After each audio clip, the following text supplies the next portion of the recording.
नमस्कार, आपके साथ मैं हूं दृष्टि शर्मा और आप देख रहे हैं आपका अपना चैनल भिवानी हलचल। आइए सबसे पहले डालते हैं एक नजर आज की न्यूज हेडलाइंस पर। सीमा सांगवान कालीरमन ने राष्ट्रमंडल खेलों में डिस्कस थ्रो स्पर्धा में जीता कांस्य पदक। सीबीएलयू प्रशासन करेगा सम्मानित। संयुक्त किसान मोर्चा ने साहित्य सम्राट मुंशी प्रेमचंद की जयंती। हरियाणा विद्यालय शिक्षा बोर्ड ने डीएलएड इंटर्नशिप नियमों में किया बदलाव। निजी विद्यालयों में भी कर सकेंगे प्रशिक्षण। सावन का महीना भगवान शिव की आराधना के लिए है पवित्र और फलदायी समय, कहा श्री महंत डॉक्टर अशोक गिरी महाराज ने। जिला स्तरीय स्कूली खेल प्रतियोगिता का शुभारंभ, 800 से अधिक छात्राओं ने लिया भाग।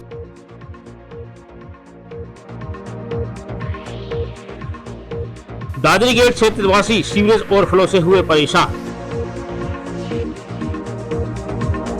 और अब खबरें विस्तार से। राष्ट्रमंडल खेल 2026 की महिला डिस्कस थ्रो स्पर्धा में गांव दिनोद की रहने वाली सीमा सांगवान कालीरमन ने 98.65 मीटर का शानदार थ्रो कर कांस्य पदक अपने नाम किया। वहीं विश्व पुलिस एवं अग्निशमन खेलों में स्वर्ण पदक जीतने पर चौधरी बंसीलाल विश्वविद्यालय में जश्न मनाया गया। विश्वविद्यालय के कुलपति प्रोफेसर दीप्ति धर्मानी ने सीमा कालीरमन को 1 लाख रुपए की सम्मान राशि देने तथा उनकी माता और सास को अहिल्याबाई पुरस्कार से सम्मानित करने की घोषणा की। सीमा सांगवान कालीरमन ने राष्ट्रमंडल खेल 2026 की महिला डिस्कस थ्रो स्पर्धा में शानदार प्रदर्शन करते हुए कांस्य पदक जीतकर भारत का गौरव बढ़ाया। सीमा ने अपने तीसरे प्रयास में 58.65 मीटर का सर्वश्रेष्ठ थ्रो फेंककर कांस्य पदक हासिल किया। उनकी जीत पर उनके परिजनों ने इसे युवाओं के लिए प्रेरणादायक बताया है। सीमा सांगवान कालीरमन की इस उपलब्धि से चरखी दादरी के गांव चरखी और भिवानी के गांव दिनोद में खुशी का माहौल है। हरियाणा के खेल प्रेमियों ने उनकी इस ऐतिहासिक उपलब्धि पर प्रसन्नता व्यक्त करते हुए भविष्य के लिए शुभकामनाएं दी हैं। वहीं सीमा के ससुराल में आज उनके घर लड्डू बांटकर खुशी मनाई गई। ग्रामीणों ने उनके घर पहुंचकर बधाई दी।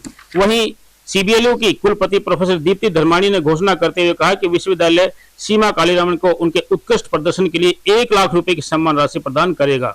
उन्होंने कहा कि विश्वविद्यालय अपने प्रतिभाशाली विद्यार्थियों को हर स्तर पर प्रोत्साहित करने के लिए प्रतिबद्ध है और भविष्य में भी ऐसी उपलब्धियां हासिल करने वाले विद्यार्थियों का सम्मान किया जाता रहेगा। कुलपति ने यह भी घोषणा की कि सीमा कालीरमन की माता तथा उनकी सास को विश्वविद्यालय की ओर से अहिल्याबाई पुरस्कार से सम्मानित किया जाएगा। उन्होंने कहा कि किसी भी खिलाड़ी की सफलता के पीछे परिवार का त्याग, सहयोग और प्रेरणा सबसे महत्वपूर्ण होती है।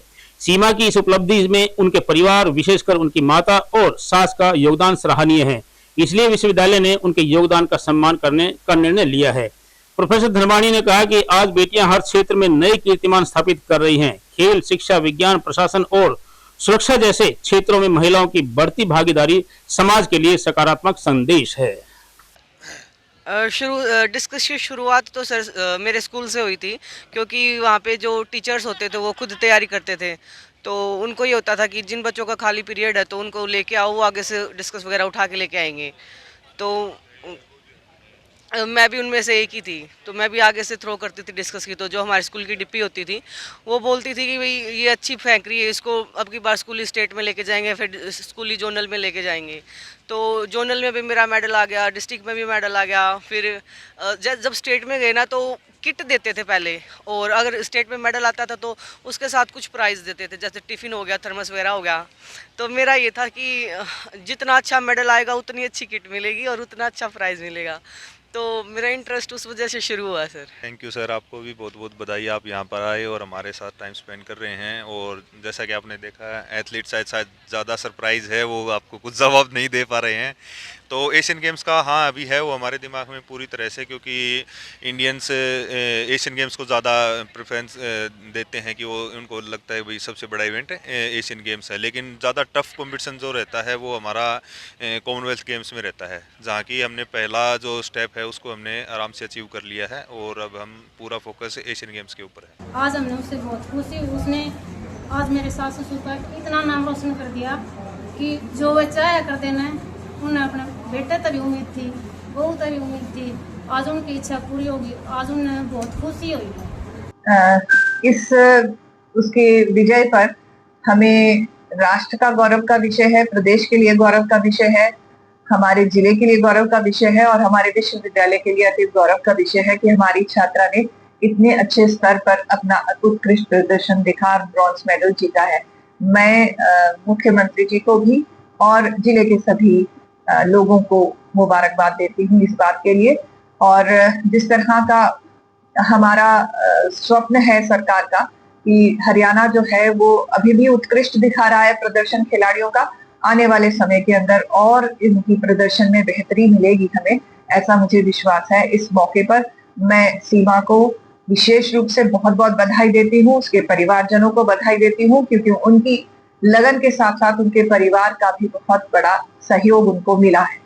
संयुक्त किसान मोर्चा की ओर से एकता पार्क में साहित्य सम्राट मुंशी प्रेमचंद की 146वीं जयंती, संगीत सम्राट मोहम्मद रफी की 46वीं पुण्यतिथि और शहीद आजम उधम सिंह की 86वीं शहीदत दिवस पर कार्यक्रम आयोजित किया गया। कार्यक्रम में वक्ताओं ने तीनों महान विभूतियों के योगदान को याद करते हुए कहा कि प्रेमचंद का साहित्य आज भी समाज को नई दिशा देता है। मोहम्मद रफी के गीत देशभक्ति और भाईचारे की भावना को मजबूत करते हैं, जबकि शहीद उधम सिंह का बलिदान देशभक्ति और साहस की अमर मिसाल है। कार्यक्रम को संबोधित करते हुए किसान सभा के जिला उप प्रधान कामरेड ओम प्रकाश व समाज सेवी जय भगवान शर्मा ने कहा कि मुंशी प्रेमचंद का लिखा हुआ साहित्य आज पहले से ज्यादा प्रासंगिक है। उन्होंने अंधविश्वासों, पोंगापंथ व धार्मिक कट्टरवाद के विरुद्ध गरीब व आम आदमी की समस्याओं के बारे में लिखा है तथा उनके साहित्य और नाटकों ने स्वतंत्रता संग्राम में युवाओं को प्रेरित करने का बड़े पैमाने पर काम किया। संगीत सम्राट मोहम्मद रफी ने कम से कम 5000 गीत व गाने गाए हैं और उनके गानों ने देश में देशभक्ति, सांप्रदायिक सौहार्द और जनता का आपसी प्रेम व स्वतंत्रता संग्राम को आगे बढ़ाने का काम किया है। उन्होंने कहा कि शहीद उधम सिंह ने इंग्लैंड में जाकर जलियांवाला बाग हत्याकांड का बदला लेने और देश के मान सम्मान को ऊंचा रखने के लिए पंजाब के पूर्व गवर्नर जनरल ओ डायर को मारा था, जिन्होंने जलियांवाला बाग में सभा करते हुए भीड़ पर अंधाधुंध गोलियां चलाने का आदेश जनरल डायर को दिया था। उसी समय से शहीद उधम सिंह के दिल में भारत के निहत्थे लोगों की निर्मम हत्याओं का बदला लेने की ज्वाला धधक रही थी और समय आने पर उन्होंने देश के अपमान का बदला चुका दिया। मैं हरियाणा ज्ञान विज्ञान समिति का जिला प्रधान और स्टेट वाइस प्रेसिडेंट हूँ। आज हम 3 महान विभूतियों को याद कर रहे हैं। आज शहीद उधम सिंह का शहादत दिवस है और महान फनकार गायकार मोहम्मद रफी की भी आज पुण्यतिथि है। इन तीनों को आज हम याद कर रहे हैं। इन्होंने जो अपने जीवन में समाज के लिए किया। मुंशी प्रेमचंद भारतीय इतिहास में पहले लेखक हुए हैं जिन्होंने लेखन छायावाद से निकालकर, राजा राज की रानियों की कहानियों से निकालकर, श्रृंगार रस से निकालकर आम व्यक्ति की समस्याओं को अपने लेखन में पिरोया। ये आम व्यक्ति की क्या समस्याएं हैं उनकी किताबों में अगर हम पढ़ते हैं तो देखने को मिलता है। इसी तरह मोहम्मद रफी साहब सांप्रदायिक सौहार्द की मिसाल थे। 3 महान विभूतियों का जन्मदिन भी है, पुण्यतिथि भी है। मुंशी प्रेमचंद जो साहित्य के बहुत बड़े सम्राट थे, जिन्होंने आज़ादी के आंदोलन में साहित्य रचकर देश की आज़ादी के आंदोलन को बहुत प्रेरणा दी और बहुत एक प्रेरक का काम किया। उनकी 146वीं जयंती आज हम मना रहे हैं। दूसरा, हमारे मोहम्मद रफ़ी जी जो संगीत के सम्राट थे, 5000 गाने उन्होंने लिखे थे, तो उनका आज 46वीं हम पुण्यतिथि मना रहे हैं। इसी तरह हमारे महान क्रांतिकारी शहीद उधम सिंह, जिनका 86वां शहीदी दिवस है, उसको भी हम मना रहे हैं। इन 3 महान विभूतियों से युवा पीढ़ी प्रेरणा लेकर के विभिन्न क्षेत्रों में आगे बढ़ेगी। हमारा उद्देश्य यही है। ज्ञान विज्ञान समिति की तरफ से यह आयोजन किया जा रहा है। हरियाणा विद्यालय शिक्षा बोर्ड ने DL-ED के विद्यार्थियों की इंटर्नशिप प्रक्रिया में महत्वपूर्ण बदलाव करते हुए नई व्यवस्था लागू की है। अब निर्धारित मानकों को पूरा करने वाले निजी विद्यालयों में भी प्रशिक्षु विद्यार्थी इंटर्नशिप कर सकेंगे।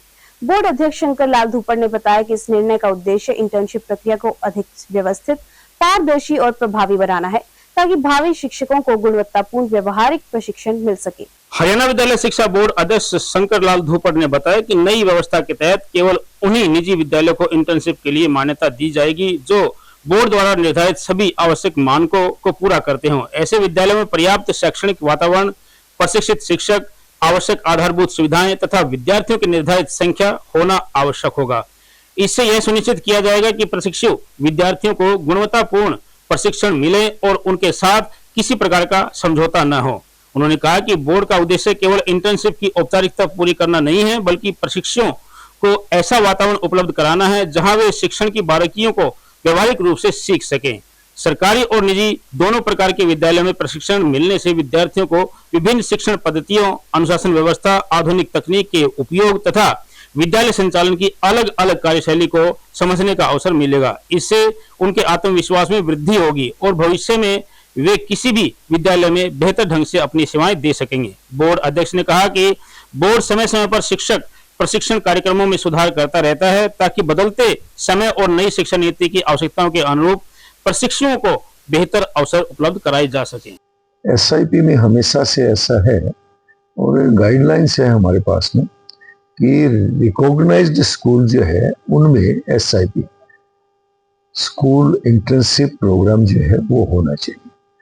तो उसके नाते से जो है पहले भी हमेशा से आप ये लगाएं कि प्राइवेट और सरकारी दोनों ही स्कूलों में ये जेबीटी के जो स्टूडेंट्स हैं इनकी ये एसआईपी होती रही है और वही हमने किया। नई चीज नहीं, वही जो पहले से चल रहा था वही हमने इस बार भी किया। इससे पहले जो है अभी कोई एक पत्रक जारी किया गया था, उसमें सिर्फ सरकारी स्कूलों का आदेश किया गया था जो कि जिसको हमने वही किया जो पहले होता रहा था। इसमें कोई नई चीज नहीं।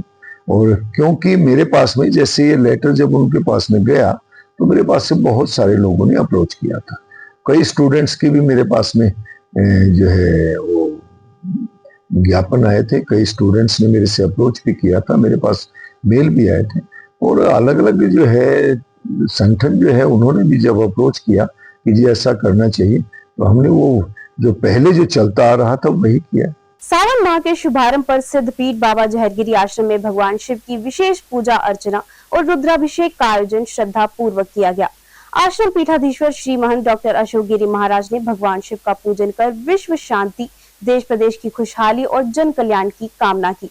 उन्होंने कहा कि सावन माह भगवान शिव की आराधना का सबसे पवित्र और फलदायी समय माना जाता है तथा इस दौरान सच्चे मन से की गई उपासना भक्तों की मनोकामनाएं पूर्ण करती हैं। जहरगिरी आश्रम के पीठाधीश्वर श्री महंत डॉक्टर अशोक गिरी महाराज ने कहा कि सावन माह भगवान शिव की आराधना का सबसे पवित्र और फलदायी समय माना जाता है। इस माह में श्रद्धा, विश्वास और सच्चे मन से भगवान शिव की उपासना करने से भक्तों की मनोकामनाएं पूर्ण होती हैं तथा जीवन में सुख, शांति और समृद्धि का वास होता है। उन्होंने श्रद्धालुओं से सावन मास में अधिक से अधिक पूजा, जप, तप, दान एवं सेवा कार्य करने का आह्वान किया। पूजा अर्चना के दौरान आश्रम परिसर शिव भक्ति से सरोबार रहा। श्रद्धालुओं ने भगवान शिव का जलाभिषेक एवं बेलपत्र अर्पित कर परिवार के सुख, समृद्धि और मंगल में जीवन की प्रार्थना की। पूरे परिसर में हर हर महादेव और बम बम भोले के जय घोष गूंजते रहे, जिससे वातावरण भक्ति में हो उठा। पूजा के उपरांत श्रद्धालुओं को प्रसाद वितरित किया गया। सुदाम युग लेखरा विराजमान शेखरम महाकपाल संपदे सूर्यडाल मस्तुना। देवादिदेव महादेव को सावन का महीना अत्यंत प्रिय है और जिज्ञासावश मन में ये क्वेश्चन उठता है कि यही महीना की प्रिय है। और भी है, चैत है, वैशाख है, जेठ है, आषाढ़ है, भादवा है, बहुत महीने हैं, 12 महीने, यही क्यों प्रिय है? इसके दो कारण है, प्राकृतिक तालमेल के साथ और दूसरा जब माता पार्वती ने साधना की, तप किया तो उन्हें इसी महीने में वरदान दिया था कि आपको मैं अपनी रूप में स्वीकार करूंगा, वरदान दिया था। और फागुन जाके शादी हुई थी, फागुन शिवरात्रि पर। दूसरा, जब पौराणिक कथाओं के अनुसार या वैदिक कथा के अनुसार मंथन किया गया था, समुद्र मंथन किया था, तो तब प्रथम बार में कोलाहल विष निकला। उस कोलाहल विष को शांत करने के लिए, कोलाहल विष अगर घूमता पृथ्वी पर तो सृष्टि का समूल नाश हो जाता, खत्म हो जाती। तब भगवान ने उसको अपने कंठ में धारण किया, नीलकंठ कराई। तब पश्चात देवताओं ने उसकी जलन को शांत करने के लिए भगवान शंकर को बिलो, भांग, धतूरा, चंदन का लेप लगाया, भगवती का लेप लगाया और गाय के दूध से नहलाया और जल की धारा डाली ताकि भगवान शंकर की जलन शांत हो सके। जिला स्तरीय स्कूली खेल प्रतियोगिता में अंडर 11, अंडर 14, अंडर 17 और अंडर 19 आयु वर्ग की 800 से अधिक छात्राएं विभिन्न खेलों में अपनी प्रतिभा का प्रदर्शन कर रही हैं। जिला शिक्षा अधिकारी डॉक्टर निर्मल दहिया और जिला मौलिक शिक्षा अधिकारी विनय कुमार जिंदल ने प्रतियोगिता का शुभारंभ किया। पहले दिन 20 ओलंपिक और 10 नॉन ओलंपिक खेलों का आयोजन SGFI के नियमों के अनुसार किया गया। सॉफ्ट बॉल और बेसबॉल की सभी आयु वर्ग प्रतियोगिताओं में भिवानी ब्लॉक की टीमों ने शानदार प्रदर्शन करते हुए पहला स्थान हासिल किया। स्कूली खेल प्रतियोगिता के दौरान 20 ओलंपिक तथा 10 नॉन ओलंपिक खेलों का आयोजन किया गया। सभी प्रतियोगिताएं school games federation of India के नियमों के अनुसार आयोजित की जा रही हैं। प्रतियोगिता में विजेता बनने वाली टीमें राज्य स्तरीय प्रतियोगिता में जिला भिवानी का प्रतिनिधित्व करेंगी। खेल परिणामों में सॉफ्टबॉल की अंडर 14, अंडर 17 एवं अंडर 19 सभी आयु वर्गों में भिवानी ब्लॉक की टीम प्रथम रही। इसी प्रकार बेसबॉल की अंडर 14, अंडर 17, अंडर 19 सभी आयु वर्गों में भी भिवानी ब्लॉक ने प्रथम स्थान प्राप्त किया और उत्कृष्ट प्रदर्शन किया। शारीरिक शिक्षक विनोद पिंकू ने कहा कि प्रत्येक बच्चे को कम से कम एक खेल अवश्य खेलना चाहिए। वर्तमान में सरकार खेलों को निरंतर बढ़ावा दे रही है।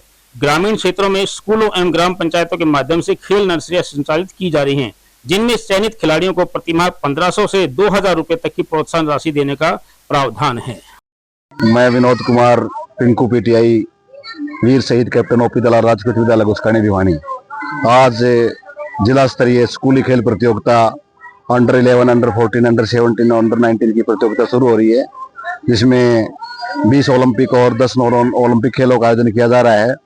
और भिवानी के अंदर जो प्रतियोगिता हो रही है, इसमें कोई दो राय नहीं, हमारी जो भिवानी है वो खेलों का बनता जा रहा है। और आज ये भिवानी ब्लॉक और कैरू ब्लॉक के बीच में चल रहा है। इसमें से हमें अच्छी सी टीम बनाकर और जो हमारी कमेटी है, जो आयोजन समिति है, मिलकर हम एक चयन करेंगे और अच्छे खिलाड़ी तैयार करेंगे और जो राज्य स्तरीय जो स्कूली खेल प्रतियोगिता है उसके अंदर वो जीत कर आएंगे। जो प्रतियोगिता हो रही है वो school game federation of India के जो नियम है उनके नियमानुसार की जा रही है।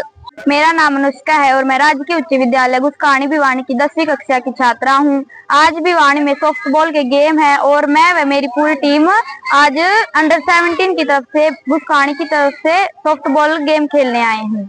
हमने इस गेम को बहुत ही मेहनत से सीखा है। पहले हमारे स्कूल में इतना गेम नहीं खिला, लेकिन अब हमारे स्कूल में नर्सरी आई हुई है, जिसके तहत हम रोज शाम को और सुबह भी इस गेम की तैयारी करते हैं और हम चाहते हैं कि हम यहाँ भी जीते और ब्लॉक लेवल, डिस्ट्रिक्ट और नेशनल हम हर जगह जीते। ये सर गेम चले हुए हैं SDFI के अकॉर्डिंग, उनके द्वारा आयोजित ये जिला स्तरीय खेल हैं। इसके अंदर लड़के और लड़कियों के खेल पहले बॉयज के 29 और 30 तारीख को हो चुके हैं, 31 और 1 तारीख को गर्ल्स के हैं। एथलेटिक्स टूर्नामेंट में इसमें लगभग 1000 से ज्यादा बॉयज ने पार्टिसिपेट किया है और 800 से ज्यादा लड़कियों ने इस खेल में प्रतिभागी रहे हैं। दादरी गेट क्षेत्र में पिछले करीब 10 दिनों से सीवरेज ओवरफ्लो होने के कारण लोग खासे परेशान हैं। क्षेत्रवासियों का कहना है कि बारिश के दौरान हालात और भी बदतर हो जाते हैं तथा घरों से निकलना तक मुश्किल हो जाता है। उनका आरोप है कि कई बार शिकायत करने के बावजूद समस्या का समाधान नहीं हुआ। उन्होंने प्रशासन से समस्या का जल्द समाधान करवाने का आह्वान किया। दादरी गेट के क्षेत्रवासियों ने बताया कि बारिश के समय तो यहाँ और भी ज्यादा बुरा हाल हो जाता है। ये तस्वीरें फिलहाल सीवरेज ओवरफ्लो होने की हैं, लेकिन बारिश के बाद तो घरों से निकलना भी मुश्किल हो जाता है। उनका कहना था कि कई बार शिकायत भी दी गई, लेकिन कोई समस्या का समाधान नहीं निकला। क्षेत्रवासियों ने बताया कि लगभग 10 दिनों से सीवरेज का गंदा पानी सड़कों पर है, जिसके चलते बीमारियां फैलने का खतरा बना हुआ है। ऐसे में वे प्रशासन से मांग करते हैं कि जल्द से जल्द सीवरेज को दुरुस्त किया जाए ताकि समय से निजात मिल सके। ये पानी है, इसके सीवर ने बैक मार रखा है, इसमें बदबू आती है, मच्छर हो रहे हैं इसमें और बीमारी फैलने का डर है इसमें। इसका समाधान किया जाए। पूरा कलेक्टर है, कोई कार्रवाई नहीं हो रही। 1-2 बार कह ली, कोई सुनाई को नहीं हो रही। इसका प्रबंध किया जाए। ये पानी से सारी दुनिया परेशान है जी। बिल्कुल रोड है, पानी कहीं निकलता नहीं। गाड़ी आती है, पैरों से पानी मारती है, दुकानों के अंदर जाता है। इससे भी घने परेशानी की व्यवस्था की जाए। और अब जाने से पहले एक नजर आज की न्यूज हेडलाइंस पर। सीमा सांगवान कालीरमन ने राष्ट्रमंडल खेलों में डिस्कस थ्रो स्पर्धा में जीता कांस्य पदक। CBLU प्रशासन करेगा सम्मानित। संयुक्त किसान मोर्चा ने साहित्य सम्राट मुंशी प्रेमचंद की जयंती। हरियाणा विद्यालय शिक्षा बोर्ड ने DLED इंटर्नशिप नियमों में किया बदलाव। निजी विद्यालयों में भी कर सकेंगे प्रशिक्षण। सावन का महीना भगवान शिव की आराधना के लिए है पवित्र और फलदायी समय, कहा श्री महंत डॉक्टर अशोक गिरी महाराज ने। जिला स्तरीय स्कूली खेल प्रतियोगिता का शुभारंभ, 800 से अधिक छात्राओं ने लिया भाग।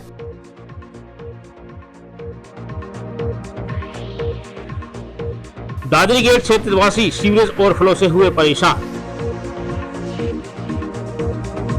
अब मुझे दीजिए इजाजत और देखते रहिए आपका अपना चैनल भिवानी हलचल।